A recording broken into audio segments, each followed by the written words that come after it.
Yo, what's going on, y'all? This is Marcus Rosa, aka Zuma TV.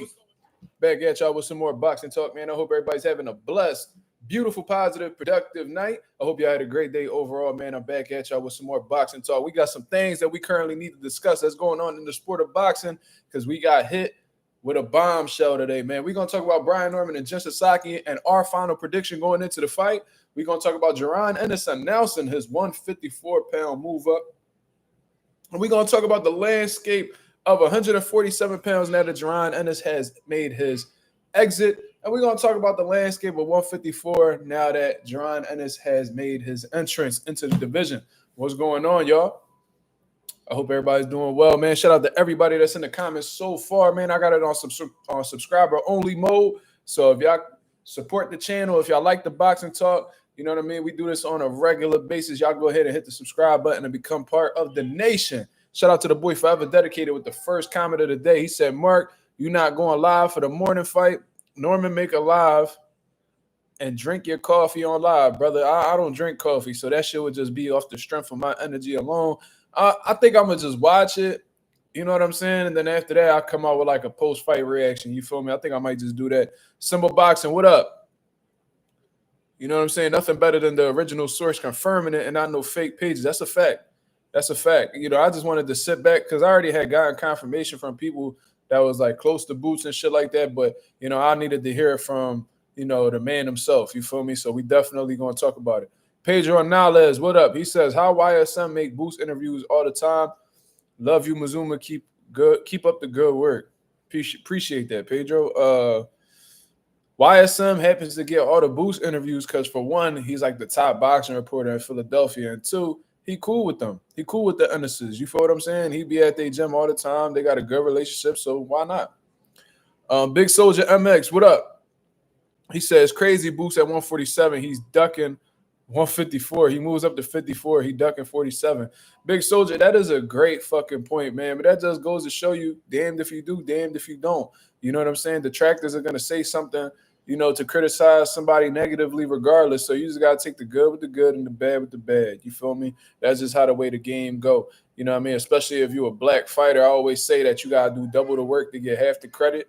And that's just one of the examples of that. Because I bet you if, you know, somebody like Vasil Lomachenko announced, you know, if he was still active, if he announced his move up to 140, everybody will be talking about, you know, how courageous he is. And, you know, this is his fucking fourth division. Oh, my God, this guy is unbelievable. Nobody would have said that he ducked work at 35 or nothing like that. You feel what I'm saying? So, bless you. So, you know, it is what it is.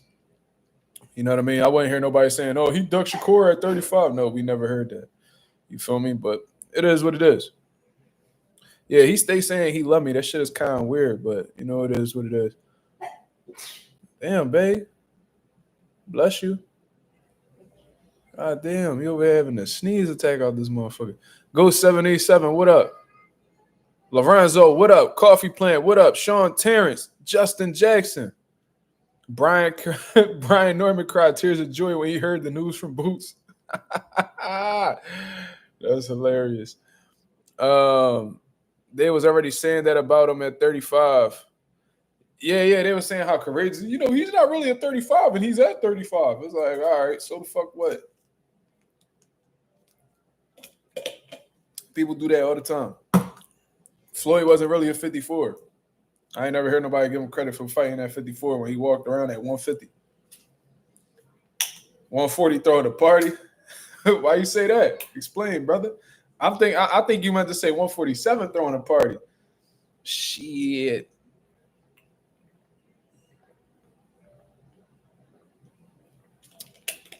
This is what's going to happen, yo.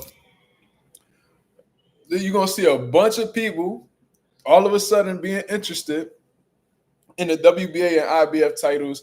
You know what I mean? That Boots just vacated. We're going to see a whole bunch of people trying to swarm for them belts. Don't be surprised if Keith Thurman all of a sudden be like, you know what? I think I'm going to go back down to 47. You know what I'm saying? He might have one of them little situations. Hitchens might try to get that IBF title. You know, they gonna try to grab that title for sure, man. You feel me?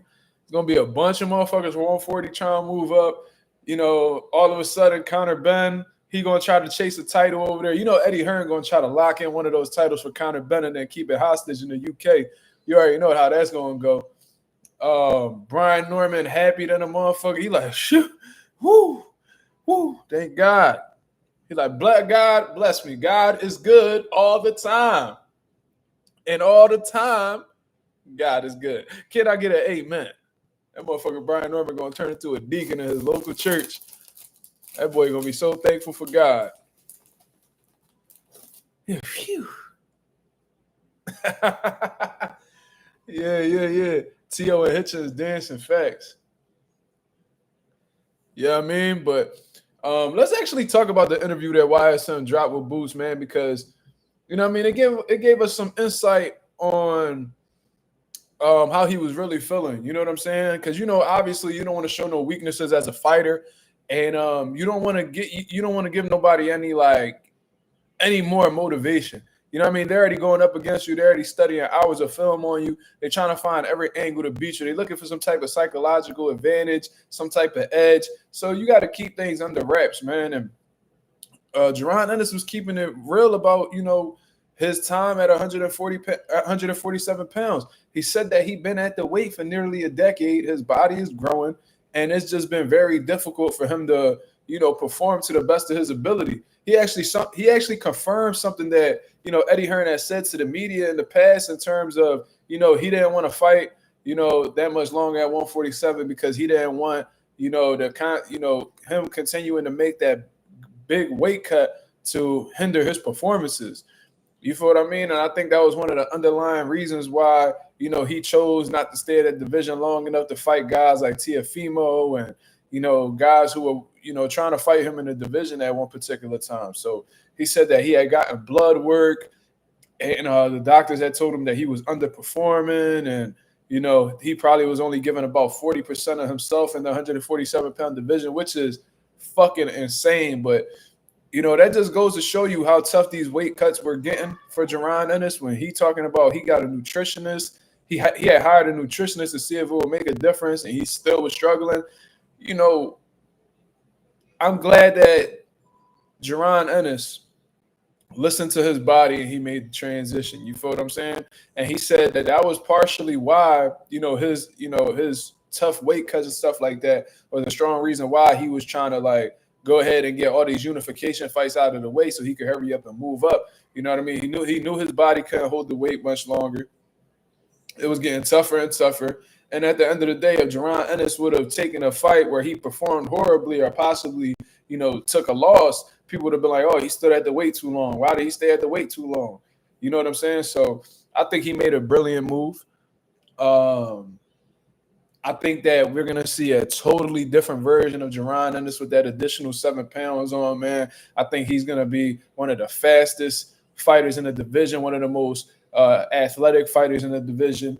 I think he's going to get stronger. He's definitely going to feel more energized, which is a scary thing because he always had a strong gas take at 147 despite the bad cuts.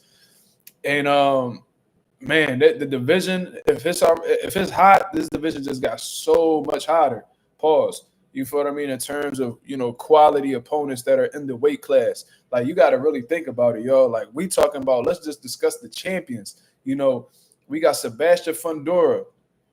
We got Terrence Crawford, you know what I mean? If he ends up coming back down in the division. We got Jermell Charlo, who I believe is still a champion in recess in the WBA. We got Yoenis Telez. We got Tim Zhu. You know, we got Xander Zayas, who's about to fight for the WBO vacant title. You know, we got Bakram Murtazaliev. We got a lot of fucking smoke. And that's just like the top contenders. I didn't even mention the Virgil Ortiz. I didn't mention the Madrimovs, the Bohachuks. You can even throw Keith Thurman as a wild card in the division. You know, the list goes on and on and on and on. Erickson Lubin, like, he's still a name in the division. What's up? Like, what we even talking about? Like, it's just dangerous fighter after dangerous fighter after dangerous fighter, and we completely forgot about Charles Conwell. He's still dangerous. You know what I'm saying? And the guy who just beat him recently, I forgot his name. I think his name's like Jorge. I forgot, but he's about to fight Xander Zayas for a belt. You know what I mean? So it's a lot of smoke in that division. And Jaron Ennis had he had some words, but he didn't really say too much. You know what I mean? He's not the type to be running his mouth all crazy, but he let us know how he felt. First of all, I love the fact that he actually went out. He came out to actually make the announcement. He didn't leave it up for people to decide to figure out or anything like that. He says it's time. 154. Y'all said this where the smoke at, right? Let's have it then. Two-weight division champ, 4-time world champ Loden.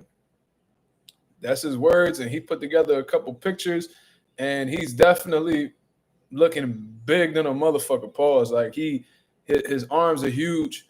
He definitely putting that weight on well. And look at these pictures of him, even when he's like shadow boxing and shit like that. Like he looks every bit of 180 pounds right now, if not more. You know what I mean? So I think that this is a great move for him. He also put a couple quotes in the in the post as well. He said, "I'll either find a way or I'll make one."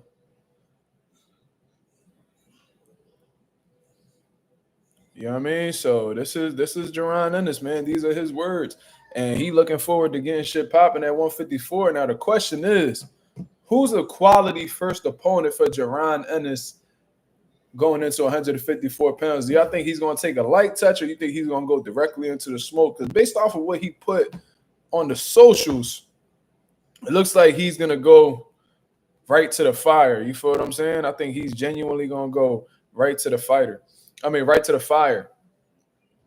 You know what I mean? It's definitely going to be on and popping at 154. I'm really looking forward to it. Let's look through these comments and see what the people saying. Ralph said, damn, 40%. That's wild. With some of the good performances he was still having at 47. Yeah, but and I always say this, you never know what a fighter's going through because they rarely speak on the struggles because they don't want to give these fighters no psychological advantages or any type of reassurance or any type of confidence at all. You know what I mean? We don't know what these fighters going through. So, you know what I mean? It might have been a good performance from our eyes, but in his eyes, he probably like, damn, like I could have did so much more. And he even brought up examples of fighters who stood at weight classes too long, which I thought was brilliant as well. That just lets you know how thoroughly he thought through the whole decision. He was talking about how Raymond Ford, when he fought Nick Ball, you know what I mean? You could tell his legs wasn't underneath him. You could tell he had a bad weight cut. I'm sure he brought up another example as well, Stephen Fulton. You know what I'm saying? He said he was staying around waiting for MJ, and by the time he fought anyway, you know what I mean? He just wasn't himself. So he doesn't want to. He's learning from other people, which I think is brilliant, and he's learning from their mistakes. Now, if you learn from your own mistakes, that's just part of life. But when you're able to learn through others' mistakes, you see other people stepping shit, so not walking that same direction. It takes a very mature person and a very wise person overall to have that ability. Because I know people that see people make mistakes, seeing what the mistake done did to them, and then they still go choose to do it anyway. Like motherfuckers who play in the streets. They'll see like they fought. Like I honestly know people whose fathers became victim to the streets. You feel what I'm saying? Whether they got arrested, got unalived, or whatever the case is, and they still choose to go do it, and then they end up being the ones getting arrested or unalived, bro. Like it's crazy to me. So there's people who see people step in shit and they still decide to step in the shit anyway. Jaron Ennis is looking at multiple examples of people who stood in the division too long, understood that he could possibly be that person. So to prevent that from happening, he made the right choice. So congratulations to Jaron Ennis, man. You had a brilliant run at 147 pounds. You was definitely the number one guy. At 147 pounds, you were the lineal champion. Ring Magazine, WBA, IBF. You beat the number 2 guy, in my opinion, as a division. So there's nothing left for you to prove. You try to make and what's most important is you attempted to make the fights to the best of your ability. You try to make the Brian Norman fight. You know what I mean? That wasn't a direction they was looking to go through with. You know what I mean? They thought that Derek Cuevas was a better option at the time. Somehow, some way, I don't know. And then they felt like a quick turnaround with just Sasaki was also more valuable than fighting for a career high payday in a unification fight. So you can't control other people, and it takes two people to fight. You feel what I mean? So that's the reality. It is what it is. And I'm looking forward to seeing the run that he puts together at 154, because although it is very competitive, I don't see many people in that division beating Jaron Ennis. Let me just be honest with you. And this just not me being biased. This is me thinking about things objectively. Yeah, there's some dangerous guys up there who are bigger, probably have better punch resistance, have power that could possibly affect Jaron Ennis in a negative way. You know what I'm saying? But, I think overall talent, ability, speed, precision, power, defensive awareness.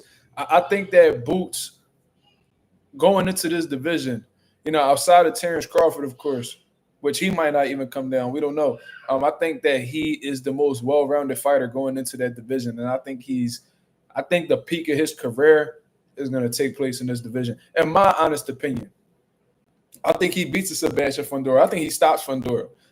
You know what I mean? The guy he's fighting, Tim Tszyu, I think he stops Tim Tszyu. I don't think Tim Tszyu is going to be able to hold up to the speed and the power and the accumulation. I think it's going to get to him. You know what I'm saying? So we'll see. We'll see. Terrence Crawford is like the only one where I get really nervous. I get nervous for every fight. You know what I mean? That includes like my favorite fighters like Bam Benavidez, Boots. But like the guy who makes me very nervous is Terrence Crawford. But, I don't think that fight happen anytime soon, in my opinion. You know what I mean? But I'm definitely with the shits. I know there's going to be a lot of people who, are going to be acting like scared money once, certain fighters get presented the boost. But it is what it is. As boxing fans, we need to be fans of the sport first. And that includes wanting to see the best fight the best. If you're not watching boxing to see the best fight the best, you're a poison to the sport of boxing. You are a cancer to the sport of boxing. And therefore, you need to be exiled from the sport of boxing, in my opinion. You feel what I'm saying? Shout out to everybody that's in the chat, man. Shout out to the 20 people that's in the building. 20 people. We need 20 likes, people. Let's get it popping. Next Gen Combat Sports TV says 154 definitely got the smoke. Boots might have to get in his Floyd bag. I don't think I don't know if Boots is that type of fighter. You feel what I mean? I don't know that. You know what I mean? I don't think he need to get in his Floyd bag. Why he need to get in his Floyd bag for? You know what I mean? From what I understand, he ain't got no hand injuries. You know what I mean? And I think that he has the power, the speed, and the size necessary to keep up with them dudes. You know what I mean? Like Floyd changed his style up due to, horrible hand injuries. And, these guys being bigger. Like Floyd came up from 130 to 147. Boots, and that was 5. He literally went up 5 divisions, but he changed his style up around 147. So that was 4 weight classes. Boots has only moved up 1. So, I don't think this is the time right now to be getting in the Floyd bag. Now, if you're talking 60, 68, that's a different story. But, considering this is just a 1 weight class move up, I think this is the weight class that he should be in, considering, him being a big-ass welterweight in himself. And I don't think he's going to need to dig into that bag of tricks right now. Just my opinion. Jab Queen, what up? Yo, Jab Queen, I actually took the time to watch the video that you put together when you was questioning Bill Haney. Jab Queen, you sassy, Jab Queen. You got a little feisty ass attitude, but you know what I mean? I like the fact that you you kept pressing the issue, you know what I mean? That's what we got to be doing in the sport of boxing, you feel me? But shout out to Jab Queen in the building. Crawford fight never happened. I don't believe so neither. My personal opinion, I feel like if Bud defeats Canelo Alvarez, I think he walks away. I don't think he goes back down. For what? Unless he rematches Canelo, I don't really see the whole point in moving up to 68, defeating Canelo Alvarez, and then him wanting more and then go back down to 54. Bud in his late 30s, bro. I mean, he done accomplished a whole lot. If he's able to become 3-time undisputed, oh my God, this shit will be crazy. And a 5-division world champion, bro. Like now we talking about like all-time great status, and you know, he. If I'm him, I'm walking away. I'm sorry, I'm walking away, bro. Like that's just me though. I don't think he comes back. I think a loss would like really motivate him to come back and make a statement. But if he wins, I think he's gone. You know what I mean? I think Bud, Jag Queen, this is what I think. I think Bud is too much of a competitor to walk away from boxing with a loss. I don't think he does that. God damn. What's up? I think Bud is like a psycho competitor. Like he gives me like the Michael Jordan, Kobe Bryant psycho competitor type vibes. And I don't think that he'll ever. I think in his mind, like if he were to lose, I think that that'll really get to him mentally and be like, yo, I can't go out like that. You feel what I mean? I just don't see it. If he walks away with an L, that'll definitely make me question Bud. Like, damn, you ain't the competitor that I thought you was. And I know he is the competitor that I think he is. So, that's what I think. But if he wins, I think he'll ride off into the sunset. And, rightfully so. Rightfully so. Why not?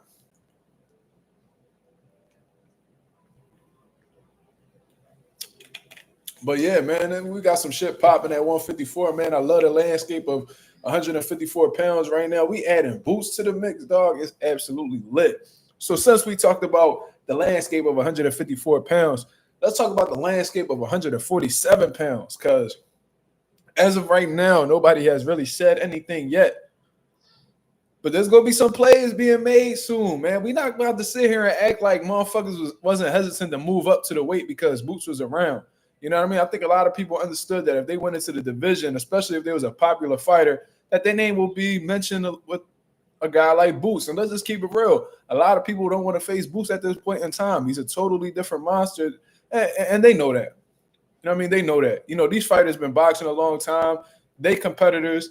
They know what they're up against. They know what they're capable of handling and what they're not capable of handling.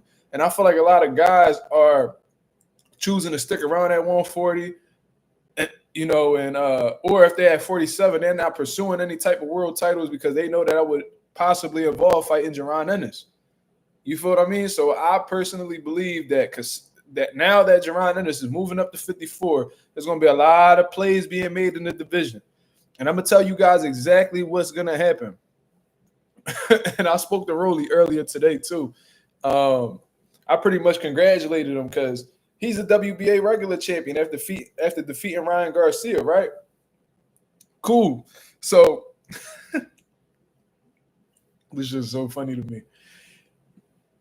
Based off of that alone, Rolly Romero is going to be the full status WBA champion in the welterweight division. The WBA full status champion of the division right now is going to be Rolly fucking Romero. So he literally gets the right to call himself. And that he had a Reggie belt at the lightweight division, but he's literally going to be having 2 official world titles in 2 different divisions, y'all. Like, it's crazy. Like, I would have never thought that Rolly would have world titles in multiple weight classes, bro. This nigga said Rolly an all-time great. Yo, Coffee, time yourself out for hold on, let me time you out real quick. Let me put you on a 10-second timeout. You wildin'. You gotta sit down for 10 seconds. This nigga said Rolly an all-time great. You gotta sit down for that, bro. You know what I mean? Like you gotta come back a better man off of that cover. You got timed out yesterday. I forgot what you said yesterday. You said I look like Who you said I look like yesterday, Coffee? You said I look like this nigga said I look like somebody. I forgot who he said I look like. Oh yeah, he said I look like Gary Antoine Russell. That's crazy. I never heard that in my life. Coffee been swinging for the fences lately. But no, for real though, Rolly's about to be a serious playmaker in the welterweight division just based off of this, y'all. It's crazy. And I'm calling it right now. Don't be surprised if Rolly becomes a unified champion in the welterweight division. I'm gonna tell you why. Barrios Pacquiao. I don't know who wins that fight. I'm gonna be honest with you. I don't know who wins that fight. But let's say I believe Barrios is gonna beat him, but who knows? Who fucking knows? With how inconsistent Barrios is, who fucking knows? But he's going up against a Pacquiao that's in his mid to late 40s. I think Barrios is going to beat him. So let's say Barrios beats him, right? Let's actually put both scenarios out there. Let's say Barrios beats Pacquiao. Barrios, PBC fighter. Justin Jackson, you got to hold your horses. Just hear me out. You saying he's not going to beat anyone good at 47. Hear me out, because as far as I'm concerned, if you're a world champion in the division, you're good, right? Barrios beats Pacquiao some way, somehow by elderly abuse. Cool. We got Barrios, Rolly, same promoter. Well, I'm gonna say same network. They both deal with Al Heyman. They're both PBC fighters. You mean to tell me that they're not gonna cook up a unification fight? You telling me? I'm not letting anything fool me, Justin. I know what I saw. And I never looked at Ryan as anybody big anyway. And I'm one of very few people that picked Rolly to beat Ryan. You got to do your history, brother. I'm not fooled by anything. I'm telling you what it is. If you're a world champion in the division, it's safe to say that you're good. Rolly, he's going to be elevated to the WBA champion or the full status champion. Might fuck around, be super champion. Who knows? So that he's going to go up to that. Barrios defeats Manny Pacquiao. Are we gotta sit here and act like Rolly can't beat Barrios? We seen niggas like Abel Ramos rock Barrios shit. You think Rolly can't rock Barrios?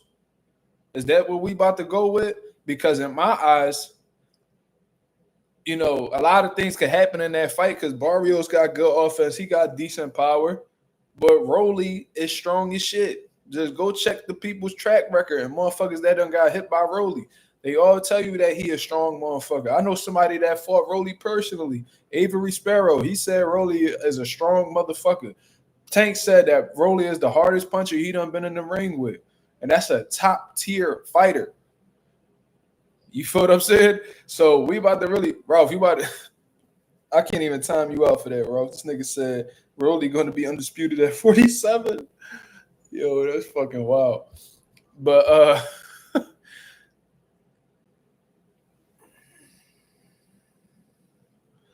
who said, I never said it was a given. What I'm saying, Anonymous, I never said it was a given. And me being cool with him don't mean that I'm going to favor him in every fight. You feel what I mean? That's just not what it is. What I'm saying is, are we about to sit here and act like Rolly is not a somebody who could defeat a Barrios? Considering how the way Barrios has been looking lately, are we about to sit here and act like he can't beat Barrios?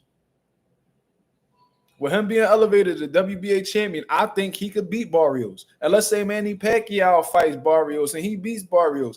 Do you think that 46-year-old Pacquiao taking a flush punch from Rolly Romero? I don't know that. And you know, there's no such thing as a given in boxing. There's no such thing that's a given in boxing. They might be as upset tomorrow morning. There may very well be an upset tomorrow morning. They might be headlines saying Jen defeated Brian Norman. We don't know. But Pacquiao might beat Barrios. Barrios might beat Pacquiao. You feel what I'm saying? So what I'm saying is Rolly has the potential. I'm gonna say this. Rolly has the potential to be the fucking top welterweight in the division right now within one fight, because he didn't have to fight to become full status champ. Well, two fights, because He got the WBA regular off of Ryan. They're gonna elevate him. Then in another fight, if he sits back and waits for the Barrios Pacquiao winner and Al Heyman put that on his lap, pause, he gonna be up.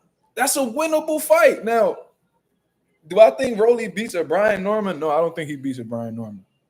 I think Brian Norman probably a little bit too strong for Rolly. That actually is a good fight. I don't think that fight goes the distance at all. But really watching Brian Norman lately in the few fights I've been seeing with him, he got some skills too. I like his composure, his overall composure. I like how the way he fights on the inside. He punches in combination. He got a good gas tank. He's powerful, obviously. And I think one of his best assets, one of the best things I've seen in Brian Norman's toolbox is his ability to catch and shoot, his ability to catch you in between punches. He could shoot, he could disrupt your offense. You know what I mean? Quick off the defense. He'll catch a shot right here. Boom, boom, boom, boom. He'll catch something to the body. Boom, boom, boom, boom. And he'll punch in between your punches. And being as strong as he is with them sneaky little moves that he's shooting in between somebody's offense, he can really hurt you. You know what I'm saying? So you said Karen beats Rolly, I think. I think Karen will be a really tough style for Rolly. Yeah, that's possible. Yeah, sure. I believe you. I mean, Sean Terrence said that. My fault. Yeah, I seen Santillan crack Norman with some good shit. I seen Norman bleed and act like nothing happened. So Brian Norman, he's a stubborn motherfucker, bro. He's stubborn. You feel me? He definitely stubborn. So he gonna be hard to beat with these average level fighters at 147, in my opinion. You said Karen probably the best at 47 right now. I don't know. I'm not gonna say that. Like, we judging Karen off of a fight. You seen one fight from Karen and we just gonna say he the best 147. He's 0-2 in big fights at 147. So because he gave Boots problems, he the top 147. I don't agree with that. Who ranked in the IBF at 147? I don't know if Karen the best because he gave Boots trouble. We got to see Karen in there with different styles. You know what I mean? I can't just jump out and say that. That's crazy. You got to have wins for me to say you the best at 47. You got to have quality wins. You know what I mean? Brian Norman got more quality wins than Karen. Shit, Barrios got more quality wins than Karen at 47. There's no way I'm going to jump out my skin to say that. There ain't no concrete evidence behind that. You feel me?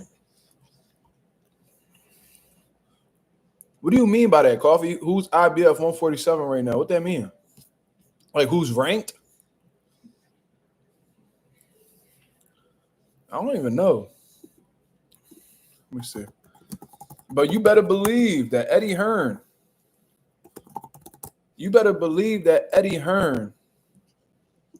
Is gonna find a way to sneak Conor Benn into this shit.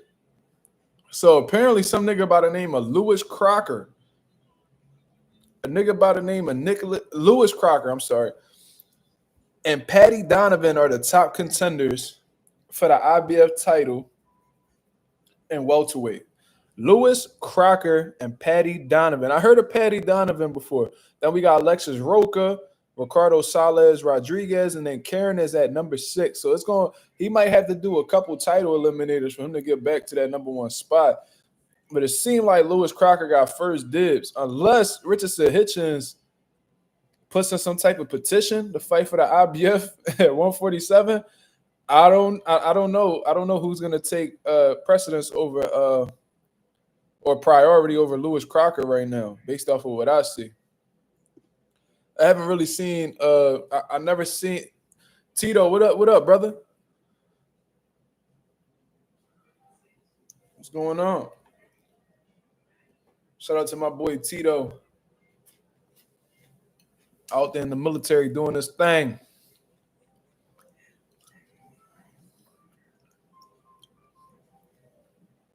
Crocker and Donovan doing a rematch next because their last fight ended in a DQ.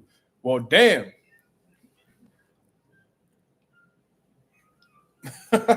So Shit. If that's the case, my boy Alexis Roca got an opportunity. But the number 2 spot is not rated for some reason. Like I said, I don't understand that at all. How you can have a number 1, skip the number 2, and then the number 3 guy is just there.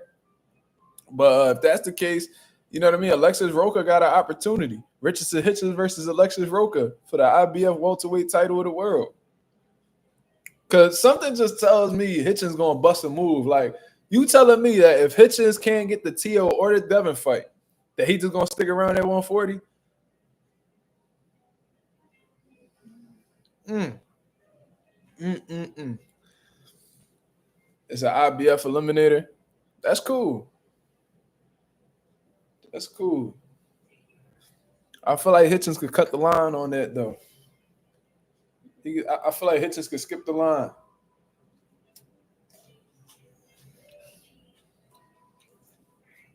Thoughts on Lorenzo Simpson?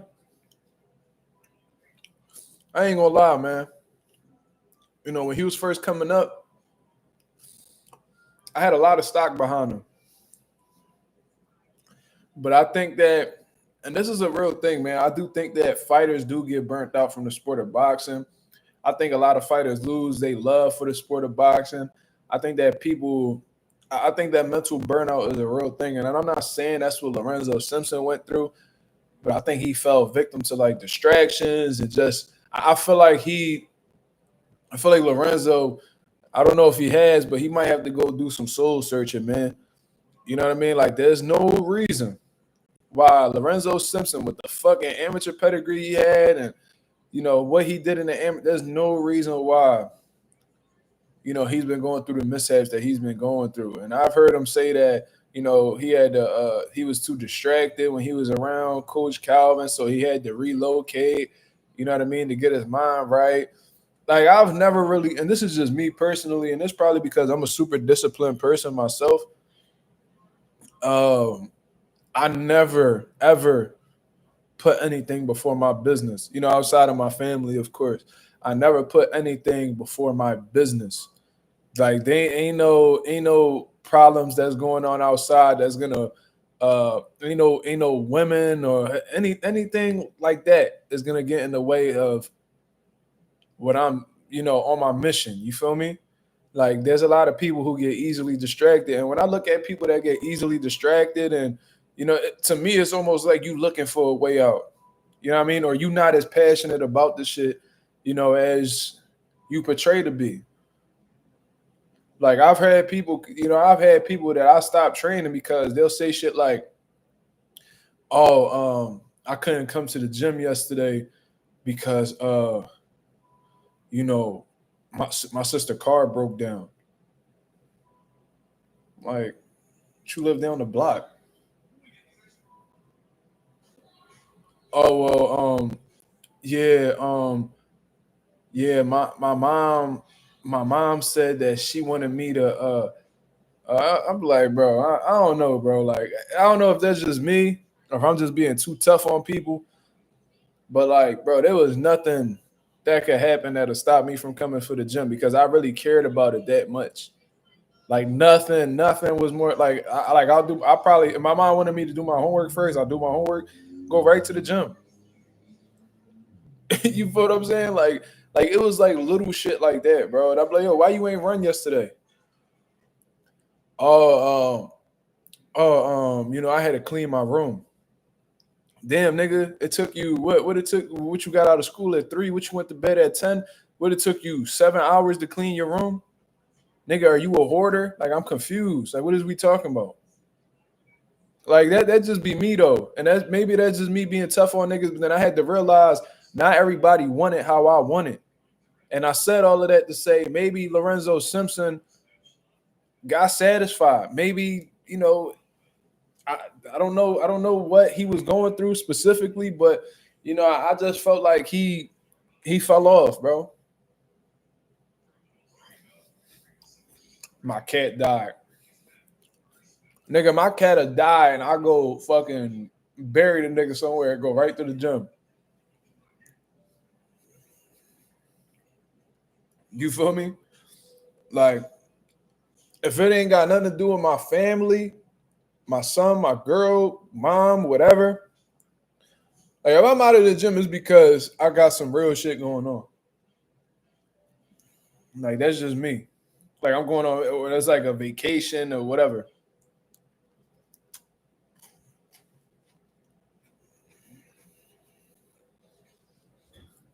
Oh, my girl, homie, nephew, little brother got killed, man. I can't come to the gym today. The fuck that got to do with you, nigga? And it, like I said, maybe that's just me being insensitive. I don't know. Maybe I'm just being an asshole. I've been called that before. You know what I mean?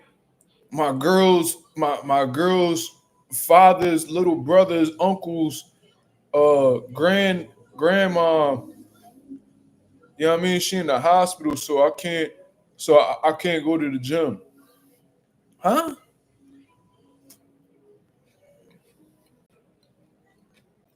Can't come to the gym because it was raining. Yeah, shit like that. Whole time these niggas trying, and they be young niggas too. So they probably fucking with a chick or you know what I mean.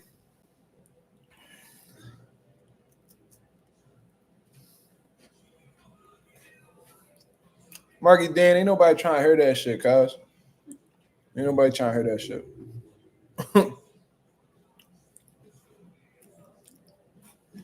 I had to clean my room. That's why I couldn't come to the gym.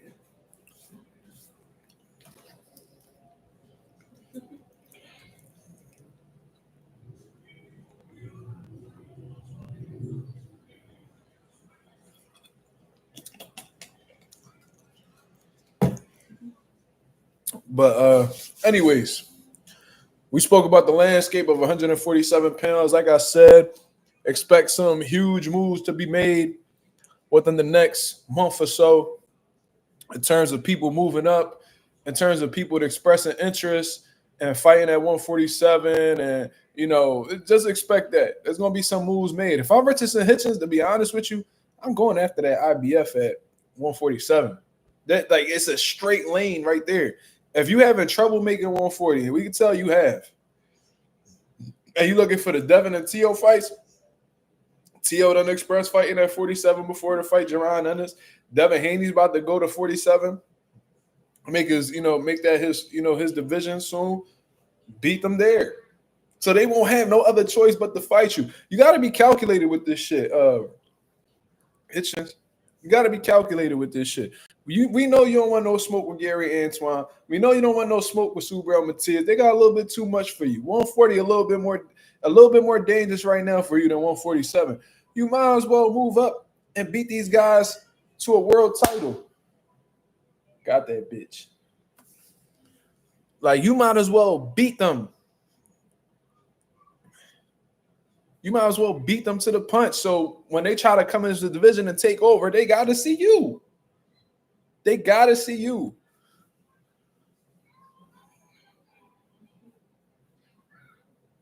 You know what I'm saying? That's what I would do. I'll beat them to the spot. Cut off the ring on these niggas. You want these big fights? You want them Teofimo Lopez opportunities? You want them Devin Haney? You feel like you could genuinely beat them, and you feel like wins over them could take you to a whole new level? Go for it. Gary got cooked by Puello. He too much for his. First of all, that was a competitive fight. Next, Jen, do you how long you been watching boxing, bro? How long you been a boxing fan, bro? Because you about to sit here and act like Puello and Gary wasn't like a competitive joint. So we because it sounds like you pulling out a triangle theory. That's what it sounds like. And we all know what the saying is about triangle theories in boxing, bro. How long you been watching boxing, Next John?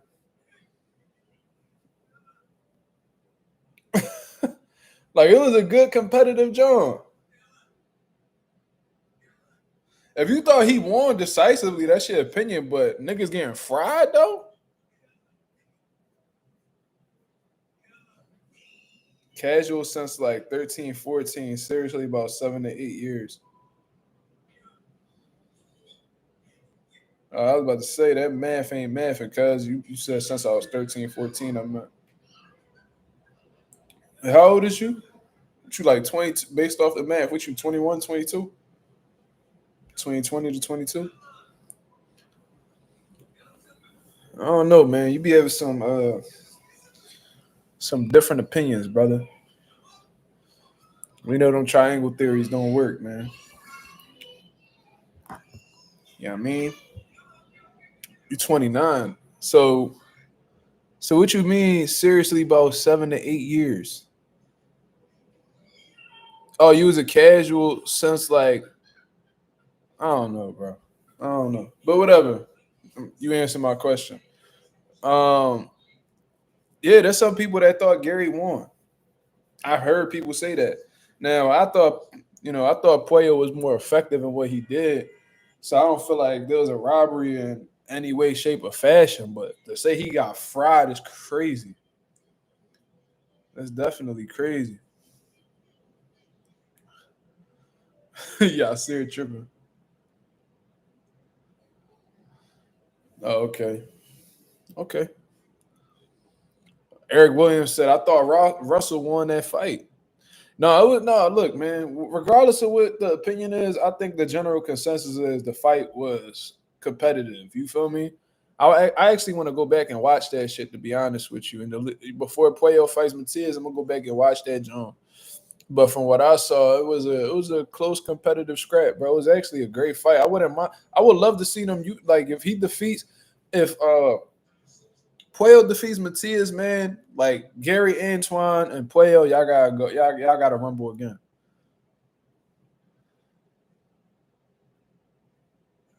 You know what I mean? Like y'all gotta rumble. Y'all gotta see each other again. That's just me. But yeah, Hitchens beat them niggas to the opportunity, man. You know, Dev, he want them belts. You know, Tio, he want to brag about being the most successful fighter of his era, you know, of his generation and all. So he might want a belt as well. He got that. He had the IBF before he had that 35. That was actually his first world title, from what I understand. He beat I think he beat Richard Coleman for the IBF. Then he went and grabbed the other belts off Loma. So with that being known, you know what I mean? Why wouldn't he fight you?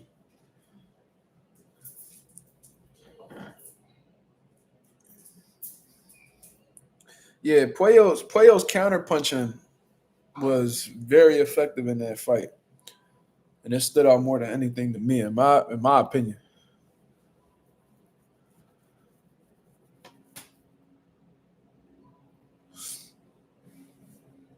I mean, you all right? What's wrong? You going to sleep? All right, man. See you in a bit.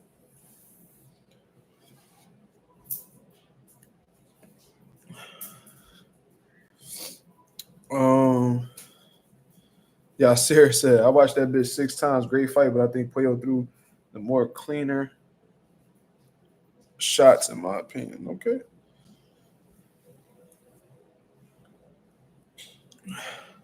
Yeah, Sierra Ali said thoughts on Edgar versus Shiraz fight.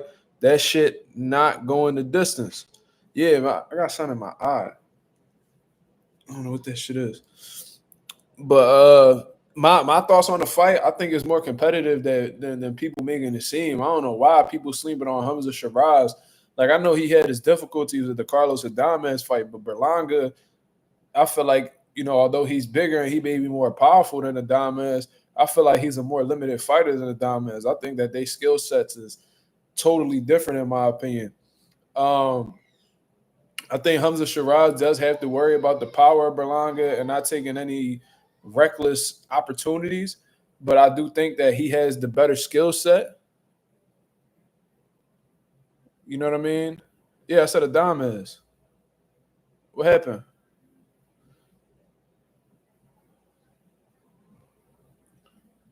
This nigga said Hitchin and Puello similar styles. Hitchens and Puello don't fight anything alike, bro. What do you mean?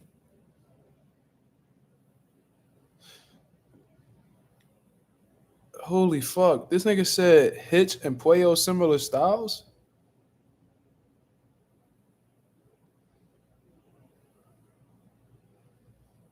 That's crazy. Yo, this nigga next gen crazy, bro. All right. All right, bro. I feel you, cuz. I ain't even trying to play you with nothing, but I ain't trying to play you next gen. I'm not. Trust me. I just don't agree with you. That's all. I don't think they fight the same at all. No.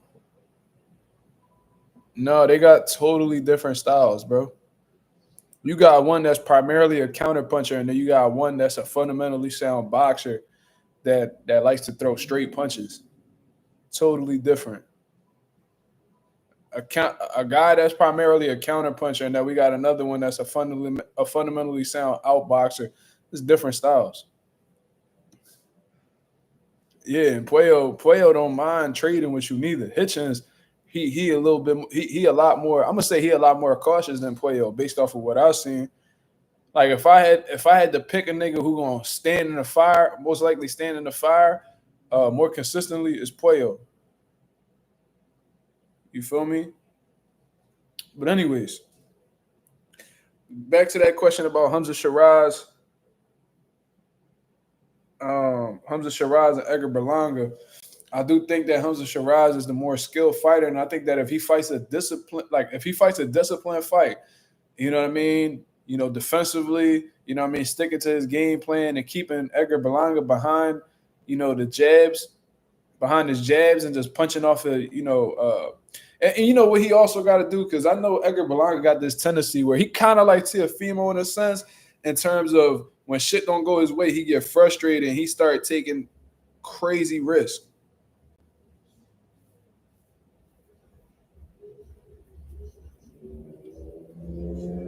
You feel what I'm saying? Edgar Berlanga, he like to jump in, get all reckless. He like to lunge and punch.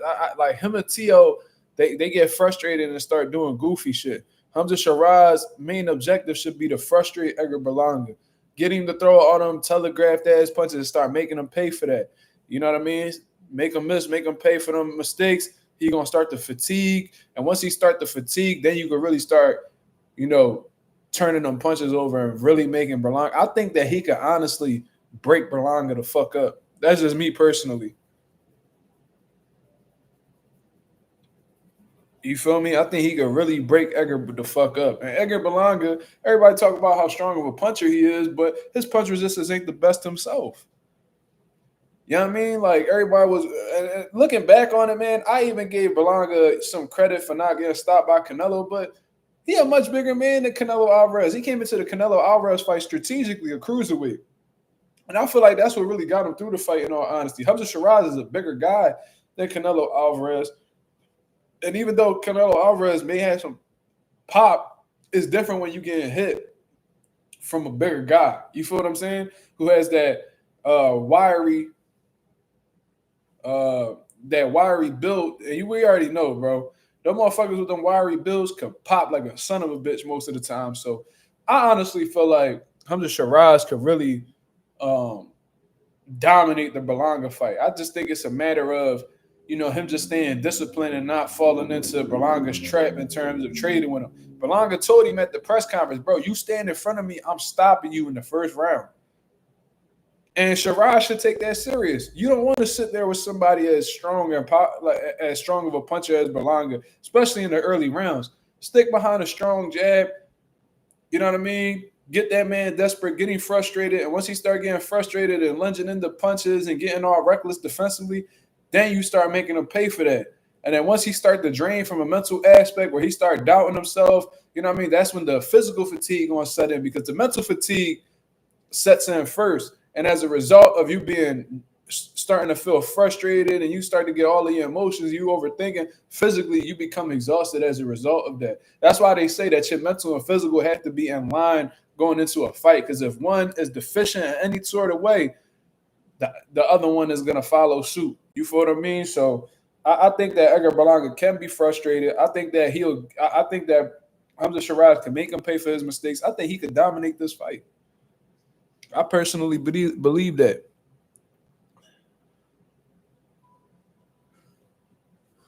Wait, what?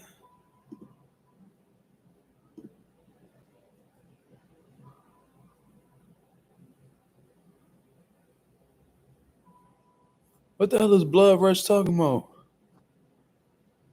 Blood Rush, what you going through, brother? He said, I know. I now get what my mom meant by loving people. What? What? Where did that come from? Blood Rush got some shit to talk about, cuz you need to go ahead and write you a rap song. I've been broke so many times, I don't know what to believe. I guess it's my fault. It's my fault. I wear my heart on my sleeve. We need to go ahead and get in the studio with Rod Wave, nigga. You look like you sound like you need to let some pain out. Motherfucker got Blood Rush got some shit on his mind, cousin. Ooh wee. This nigga Yasser said, go link up with Rod Wave, nigga. This boxer talk.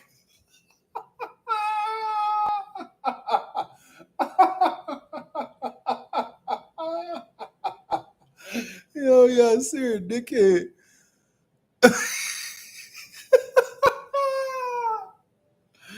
Yo, this nigga, this boxer talk.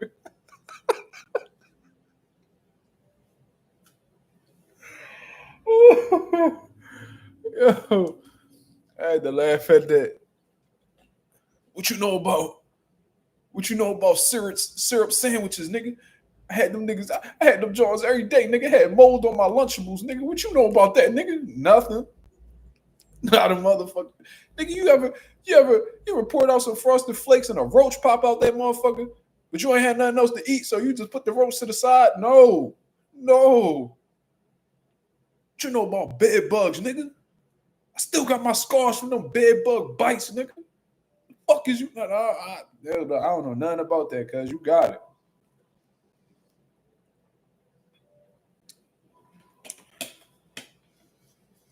it.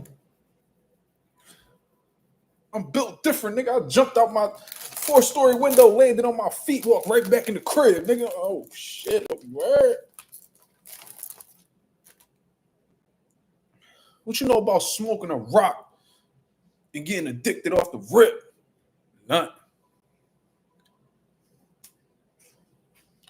I remember I had some nigga talking crazy to me like that at a party. And I was like, bro, that's exactly why I don't go around niggas that drink, bro. Nigga talking about, how old is you? I forgot how old I was. Let's say I was 24. Oh, yeah, man. You know what I mean? When I was 24, I'd have got with a nigga like you. I was like, fuck you mean you would have got with a nigga like me? So I'm playing a nigga like he gay and shit. He like, nah, I'm saying I'd have got up with you, nigga.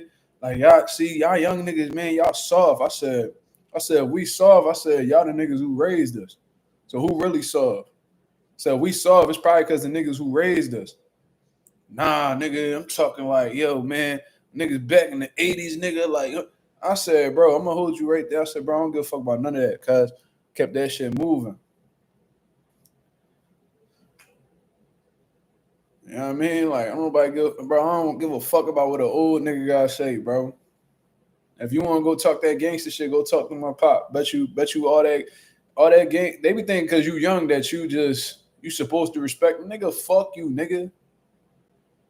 Shut your dope fiend ass up before I beat you the fuck up out here. And that's where it really be getting to. I'll be like, I said, all that soft shit don't apply to me. I said, I remember I said that shit too to the nigga that was with him. Cause I had came back around and shit, them niggas was still talking. I said, that soft shit don't apply to me. I said, if anybody want to find out, I said, y'all can see me. And my cousin was like, oh no, bro, chill, man. That's my, you know what I mean? That's fam. Nigga, I don't give a fuck. Nigga, tell your fam to calm down. Nigga, I said, bro, let me get up out of here, bro. Let me get up out of here. I ain't do nothing to the nigga. But I got up out of there because if I didn't, shit would have went left. Niggas drink and become motherfucking Deontay Wilder and shit. I'm cool. Like, nah. But anyways, man, let's get into some open boxing topics. We're about an hour in. We got 46 people in the building. If we could get 46 likes, that'd be very much appreciated, man. It don't cost y'all nothing. My Pop in the building, man. What's going on, Pop? Love you, man. Yo, Pop, I was talking about them Ali Sayah niggas, man. Niggas be wetted. Niggas be dope fiends. Talking crazy in the party. Can't stand them niggas. I think you allegedly used to sell shit to them niggas, man. I don't know.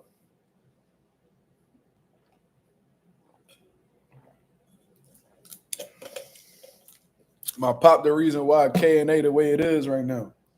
Tell him, Pop, allegedly. My Pop used to flood the blocks, allegedly.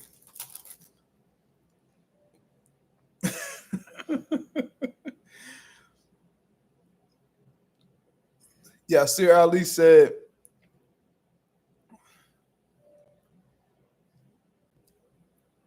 what is the most recent 90s fight watched over that I watched personally?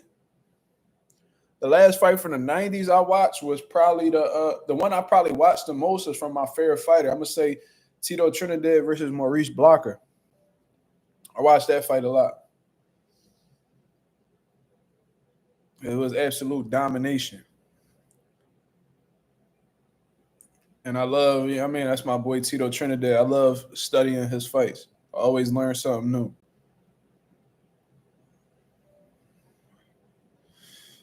I think Brian Norman going. Wait. Who just said that? Ralph said, "What if Jen stops Norman in the first round?" That would be insane, bro. I ain't gonna lie, I'd be a little suspicious, but no. I think Brian Norman gonna catch him in between punches, bro. Like I said, when I was really watching Brian Norman, he's like a really good. He got some good counter punching ability too. I seen him using a little bit of movement. It ain't his forte. It ain't like his specialty, but he got a little bit of movement. You know what I mean? He got a good pull counter with his jab from what I saw. He got a little bit of skill. Brian Norman, all right, bro. You know what I mean? And I think what stands out to me the most about Brian Norman, I seen him in the fire. He just stood composed. He was stone cold the whole time, emotionless. And Brian Norman got good killer instinct. You know, I like his composure, especially when he's shooting on the inside. And I think one of his best attributes, like I said, is his ability to catch and shoot. My pop said, no, he only sold the T.O. Senior. Allegedly. Yo, my dad said he sold T.O. the crack.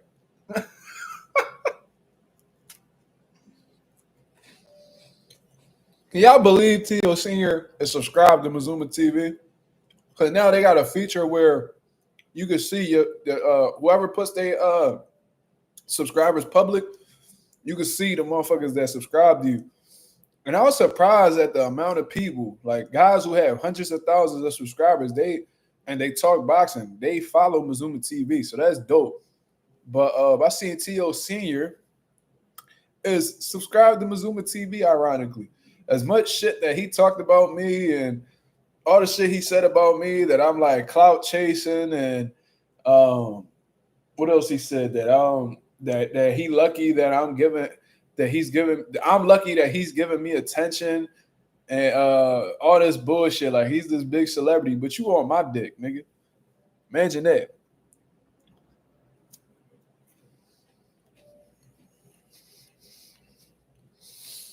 Blood Rush Entertainment. I love how Blood Rush said,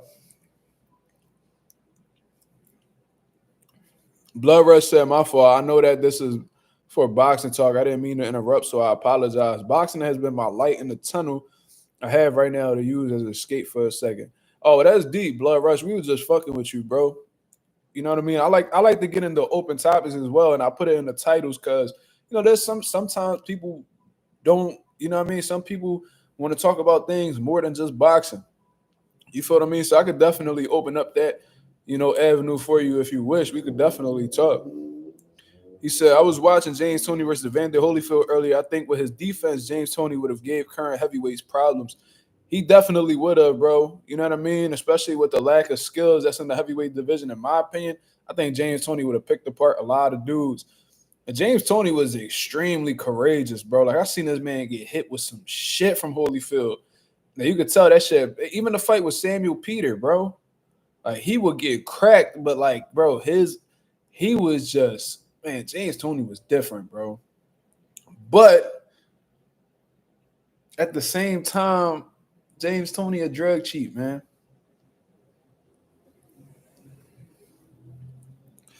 Go 787. Hold on, let me go back to your question, brother. My fault. He says, "Yo, Mazuma, who is more dangerous as they get more experience, Ennis, Tellers, or Xander?" It's a question I got since it's open topic. That's actually a good question. Um, See, from what I've seen with Tellez, bro, especially in that J Rock fight, he got some power. You know what I mean? He got some good boxing ability. He's solid. Xander Zayas, I like Xander. I feel like Xander Zayas. What y'all think? Yeah, James Toney failed multiple drug tests, bro.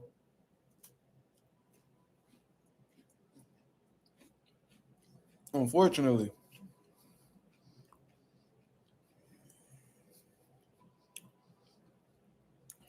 This nigga said Berlanga can't fight his way out of paper bag.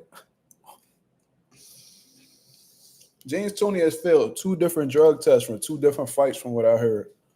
The first time he said he failed the drug test because his doctor gave him a prescription or something, but I don't think he was able to prove it, so he got fined or suspended. Then for a different fight, he tested positive for a different PED. So it's like, I don't know, man. Like, I love James Toney, I love his style, but we got to keep shit consistent on here, right? Nobody's exempt from the smoke when it comes to PED usage. Said Tony was with the Reynoso boys. What y'all think about that question that Go 787 said though? I don't know. I like Xander Zayas though, man. Like,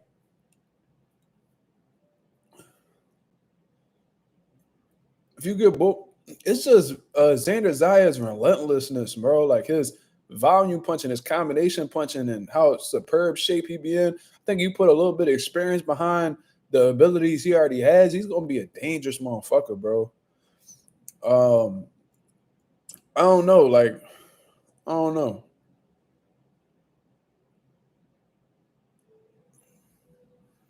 I don't think all these dudes stop Xander Zayas. That's ridiculous, Marky. I ain't gonna lie to you. Tellez, he probably he more of a he older than Xander, so it's like he got, hold on. No, they're actually not that far in age.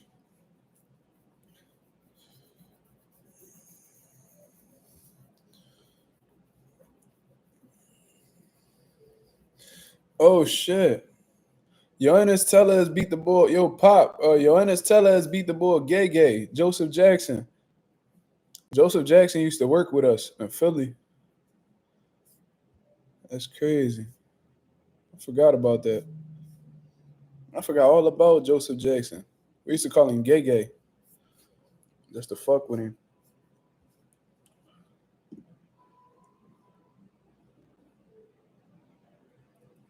What? Bro, these comments be oh. Hey, Alfonso, if I wasn't, I've never done anything in anybody's basement, but if I did, it probably was with your mother. And if the smell was diabolical, you know what I mean? I'm sorry, we wasn't supposed to let the stank out. You feel me? We wasn't supposed to let the stank out. Why you open the door, nigga? Let your mom have her private time. Fuck, nigga.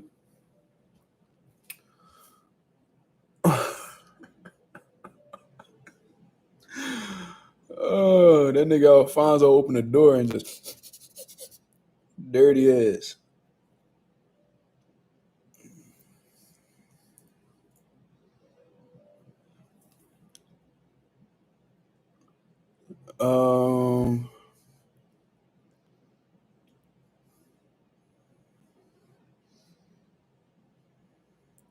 Blood Rush Entertainment. He says, I'm intrigued to see how Moses, I don't know how to say his last name. Is it Moses Atuma, does against Dillian White on August 16th. I picked Moses Atuma to knock him out.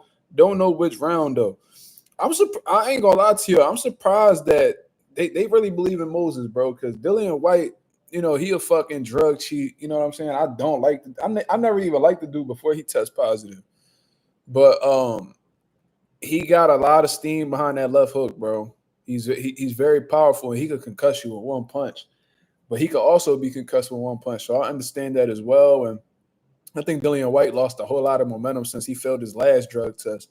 So it's definitely a fight that Moses could win, but it is dangerous at the same time. And when you got a kid that young, it's kind of like you don't want to really – you want to protect him as much as possible, but they definitely believe in him. They definitely believe in him, you know what I mean? But the heavyweights is like shit could be going good, and then, one exchange and shit could go south. So I think Moses is going to beat the dog shit out of Dillian White, just my personal opinion. But Dillian White definitely on the decline, definitely not himself. You know what I mean? Because at one point in time, he was ranked like at the top of the WBC. So he has some momentum, but you know what I mean? He an insecure little dude. You know what I mean? He got a big ass body with a little ass head. This nigga, him and Beetlejuice Green off the Howard Stern show, you know what I mean? They got the same build. Like he a weird looking nigga, bro. So I'm really hoping and praying that my light-skinned brother, you know what I mean, Moses Atuma, whatever the fuck his name is, beats the dog shit out of Dillian White. Just my opinion. Oh, my light-skinned brother beats that boy ass. You feel me? Because I don't like him at all. Anonymous said, Coffee Plant said, I can't stand Dillian White. I don't think anybody do, for real, for real. That was one of the very few times I was rooting for AJ, bro. I was like, oh my God, I hope AJ sparked this nigga. And then when he hurt AJ, I was like, fuck. The AJ bounced back and starched him. I was like, thank God. Anonymous said Tuma will sleep him easy. White is washed as fucking everybody know White doesn't like uppercuts. Yeah, he a sucker for the uppercut. Tyson Fury, Alexander Povetkin. He be getting put out, bro. AJ even knocked him out with an uppercut. So he done got knocked out by 3 different uppercuts. He's a sucker for an uppercut, bro.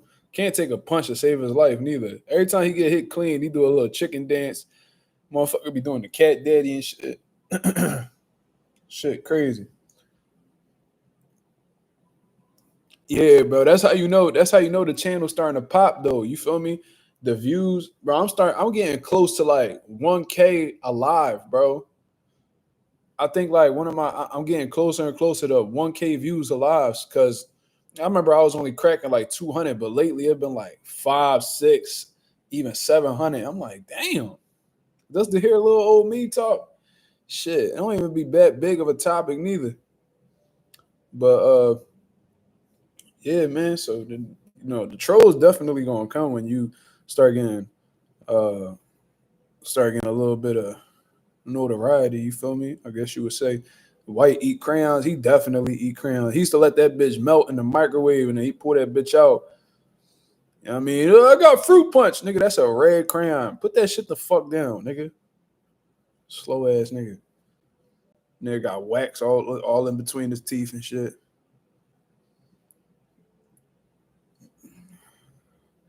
Blood Rush Entertainment said, I don't think it's bad at all that Moses' last fight weighed in at 255.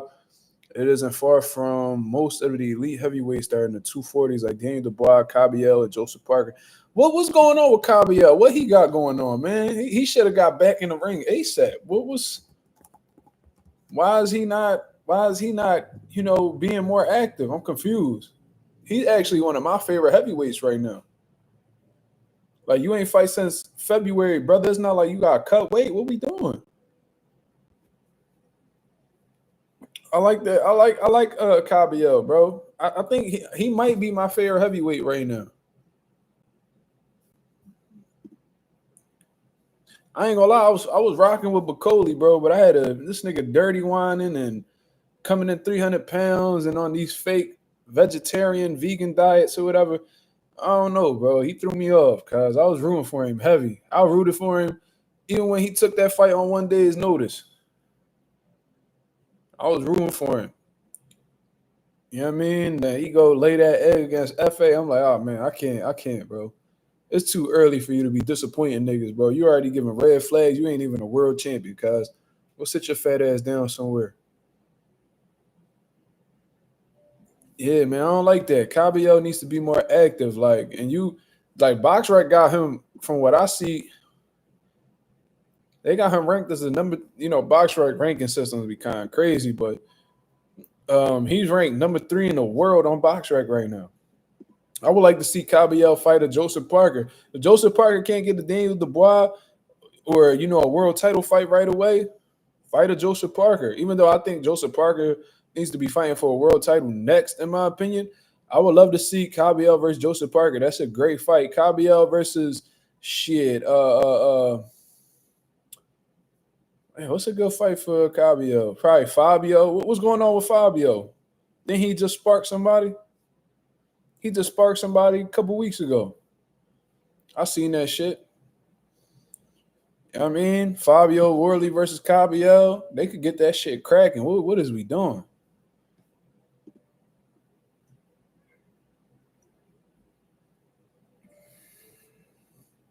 Yeah, I remember Fabio sparked the dude.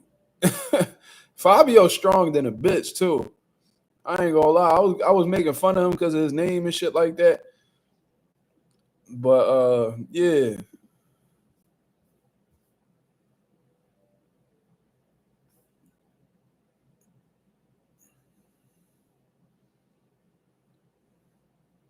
Hold up. So yeah, Fabio was losing. Fabio was losing the whole time until he sparked dude. Because what I see right here is up to the knockout, all 3 judges had it going in what's his name? Hooney's favor. 88, 83, 89, 82, 89, 82. God damn. He was getting smoked on the cards then.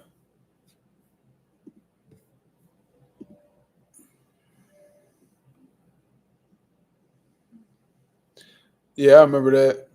Gerald Miller was wild and he had Frank Warren and them scared. They was like, oh no, fuck that. We gotta get him up off the card. I think they was trying to find him and then they said Miller pulled out with an injury or some shit.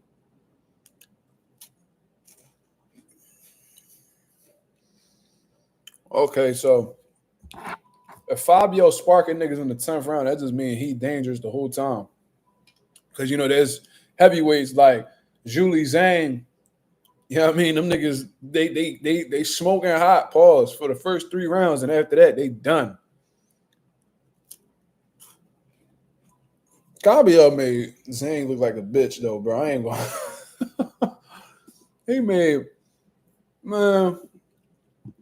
he made Zhang look like a straight turkey, bro. Nigga Zhang hitting that canvas slow as hell, rubbing his stomach and shit. I'm like, oh man.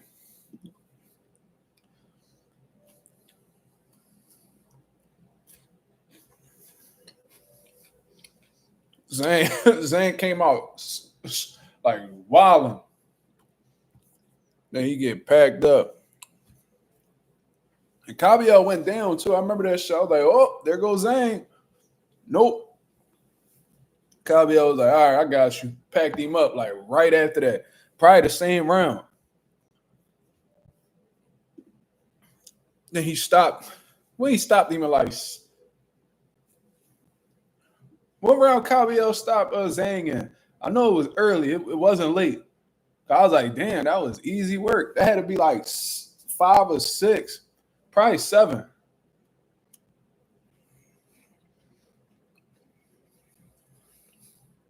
Yeah, them body shot. See, heavyweights don't be getting used to getting hit to the body, bro. Yeah, he said it was either 5 or 6. It probably was 5.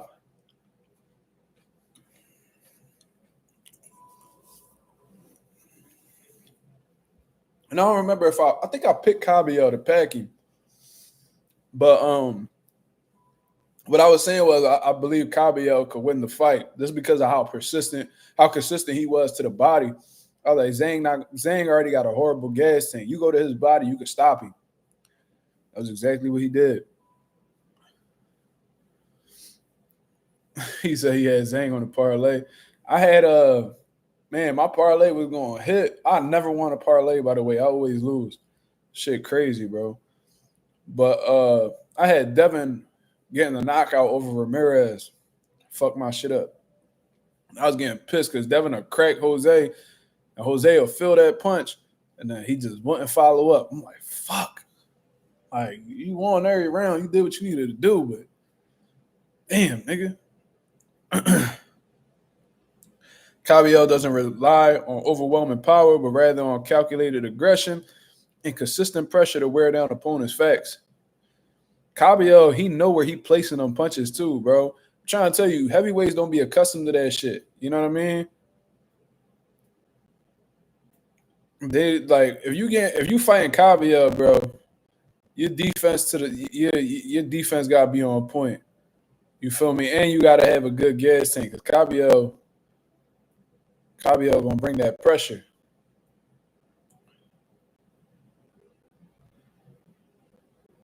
Only heavyweight scrap I'm thinking about is Ajagba and Bacoli. They need to run that back, bro. And Bacoli need to stop playing, bro. Like he could stop FA, bro. I'm telling you, he could really stop FA. It's like get in your fucking bag, bro. Stop worrying about what's going on in the Congo. Stay ass in Scotland, nigga. Stay ass in Scotland. You know what I mean? And get that fucking weight up off you. I heard the food not even good all like that in Scotland. Why you getting so big? Eating all that motherfucking jollof rice out there in the Congo and shit, nigga. What would they be eating in the Congo? Cassava, plantains, and maize often served with meat, fish, or vegetables.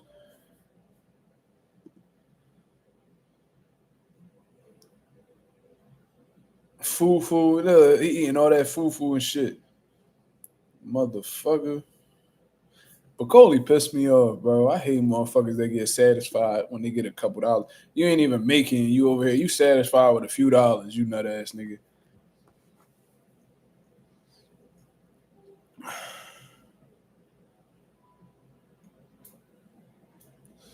Go 787 said, Mazuma, what are your thoughts on the ring being small for the Cepeda Shakur fight night? Can that affect Puello and Shakur? Either way, I got Matias and Shakur getting the W. Shout out to the boy Go 787. I don't think it'll affect Puello because like Anonymous said, and I agree with him, he likes to stand his ground and fire off combinations. So I don't think that he needs to, and I think that's what it could help him with Matias, but it could also hurt him because he's daring like that. And I think that's what Matias wants, in all honesty. He don't want to have to look for you. Like, he going to go get you regardless if he, you know what I mean, if he feel like he could do it. But I don't think that's going to be a problem for Puello considering his style. However, one of them declined. What you mean?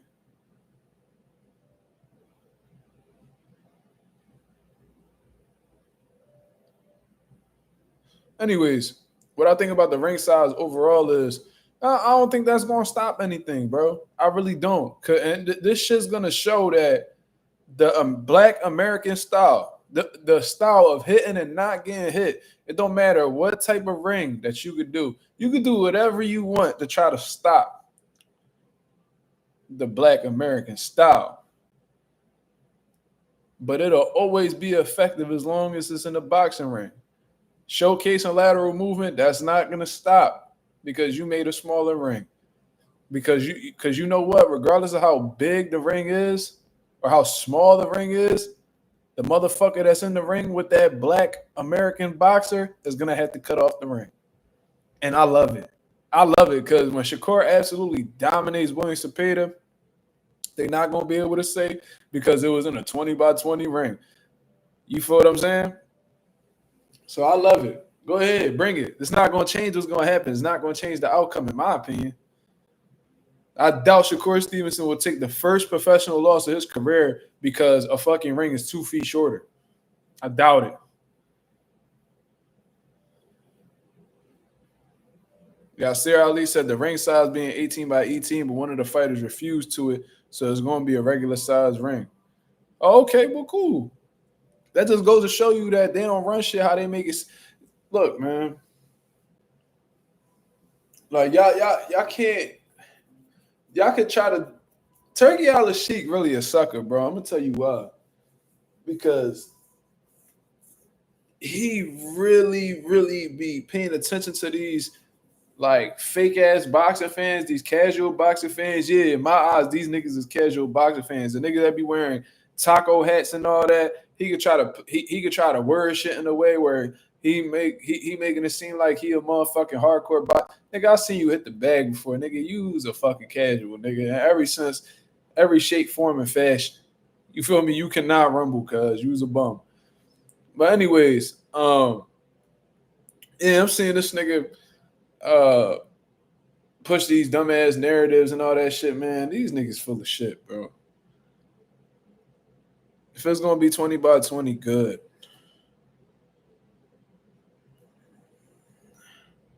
I believe Shakur will beat the fuck out of Cepeda, but Matias will hurt Puello. If fucking Matias beats Puello, bro,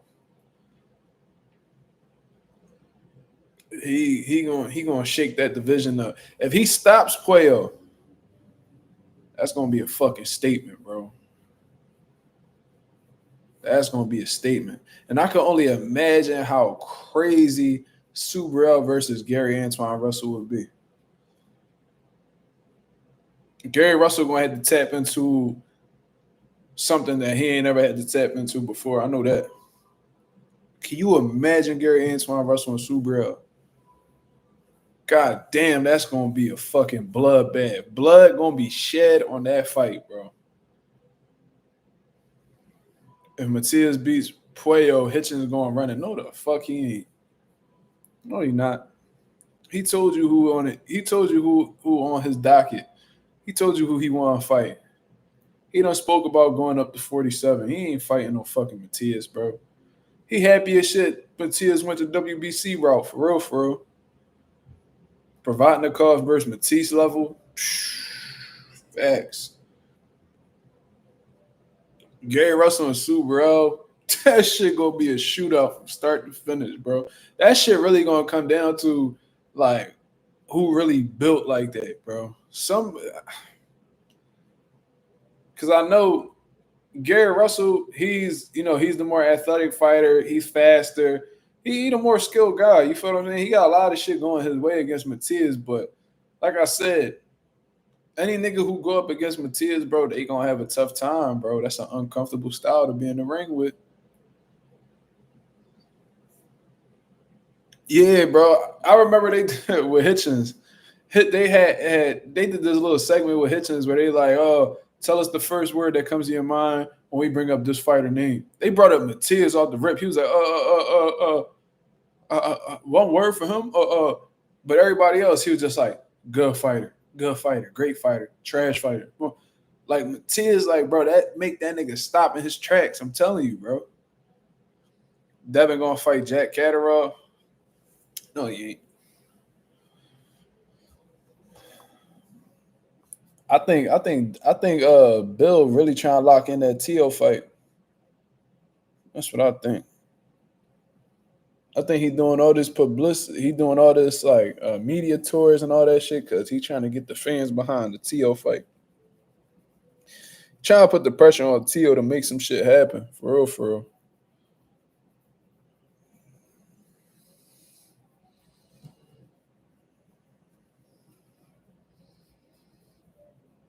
Matias got a hell of a chin. Bill versus Showbiz. I seen it. I didn't get to watch all of it, but yeah. Bill brought up some great points, and like I don't know, I feel like Showbiz was just going around it, and like he what he was trying to do, he was trying to relieve the tension. Like he was trying to identify with Bill, but Bill knew that he was full of shit. He was like, "No, brother, like no, man, we seeing the same thing. No, the fuck thing. No, y'all not, nigga." Yeah, I mean, I hate when niggas do that. Like when they be on they by themselves, popping they shit on their lives, they be talking crazy. Then when they get in front of that nigga, or they be across the camera from a nigga, or they talking in front of the masses, then all of a sudden, oh man, we got more in common than differences. Nigga, no, we don't. No, we don't. Nigga, you's a sucker, nigga. Look at this girl. Go to sleep. Who the hell? Who gave her wrench back, man? Did I give her wrench back? I swear I took it away. I love this channel. She crazy. Man, she trolling, bro. That's what's wrong. She trolling. She don't love this channel. She put this channel on so she could go to sleep. That's the problem. Showbiz got hella defensive when Bill said you on Ryan payroll. Yeah, you see how that struck a nerve? That was a little bit of a red flag for me. Why that trigger you so bad? Then on top of that, he over here doing all this finger pointing. See, shit like that in Philly will get you smacked. I don't know where anywhere else, but if you doing this, like if niggas really arguing and you doing this, you doing all this finger pointing and doing all like that'll really get you rocked. That'll get your shit wrong. I don't know, bro. That's like that's a trigger in Philly. You can't do no shit like that. You feel me? So I don't know. He was acting fake tough behind that camera. Like that type shit, that would have triggered me. I probably would have open handed that nigga. I ain't even gonna lie to you. Let me see something real quick.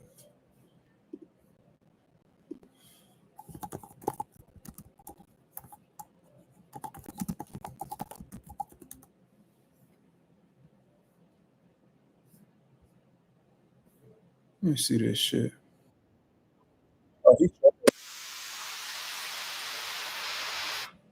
hold on. I'm watching Showbiz hit the bag. He trash. Oh my god, that's how you know this nigga casual. Can't even roll. Throwing the same combination over and over again. This nigga watch Mike Tyson highlights and try and get with it. And he boxing barefoot. This nigga's a clown. I would love to fight this nigga. Is there any way I could do this? Is there any way I could do this?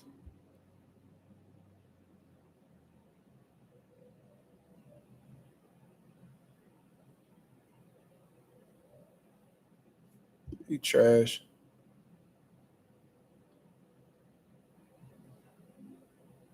You can tell he ain't never boxed before.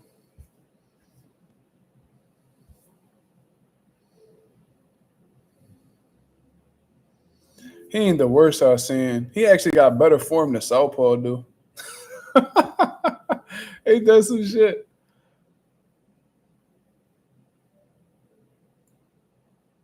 What? You think I could beat Jake Paul? Man, I can't beat no fucking Jake Paul. That nigga big as shit and probably off the juice. I'm cool. If that nigga was my weight and my height, I'd get right with that nigga though.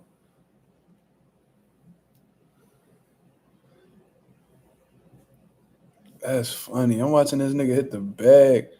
He actually got better form than Southpaw, but he trash too.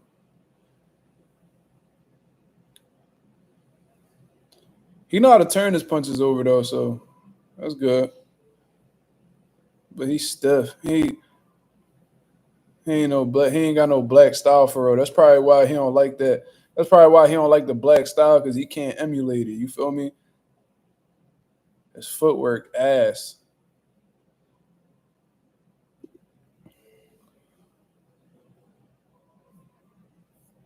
He should be able to see every punch in HD. Facts. That nigga got chameleon eyes. Nigga shit just be all that motherfucker got that motherfucker got some motherfucking punch buggy high beams in his fucking head.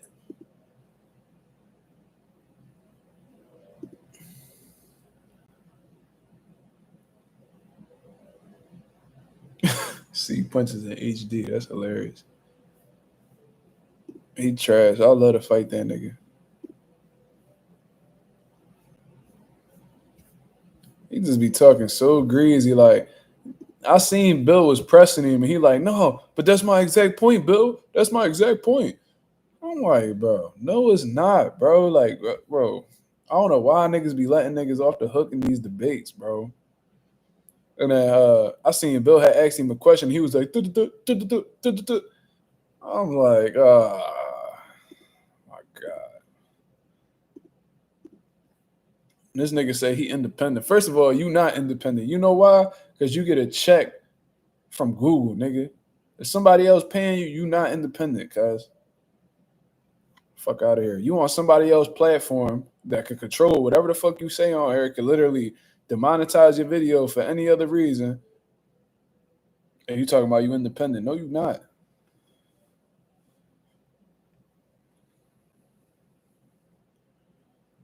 If you gotta rely on a fucking company to pay you, you not independent how you think you is, brother. Now, if you had your own streaming platform and you was on there, and now that's different. Yeah, Bill just literally used the nigga to promote, his son. He going everywhere. He just talking to niggas. It is what it is. He know exactly what he doing.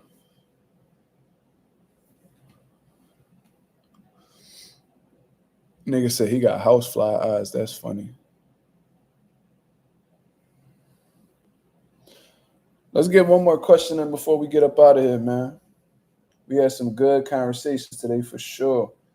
What we talking about to close out? I might just pop up in the morning with this live fight commentary for Sasaki and Brian Norman. I don't know. I gotta see how I feel. I usually wake up around like 7 anyway. I might just watch it live. Yeah, I ain't gonna lie, I might. Cause I'm off. I'm off tomorrow from work because it's Juneteenth. You feel me? So a morning live will be crazy. I know, right? But y'all gonna see quick. I ain't a morning person. I'm not. Like this is when I feel like the most alive. You feel me? When it's like 1, 2 in the morning, that's when I like to be up.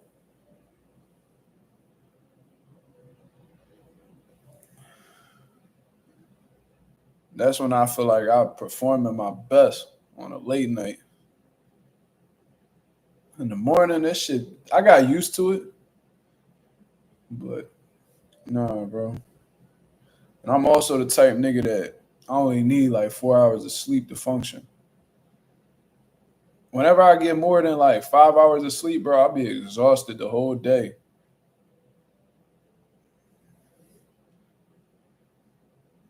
Yeah, man. Then my manager be like, "Good morning, good morning. How you doing? Good morning. Just to let you know, this is for the bro. Slow the fuck down. I just walked in the fucking building.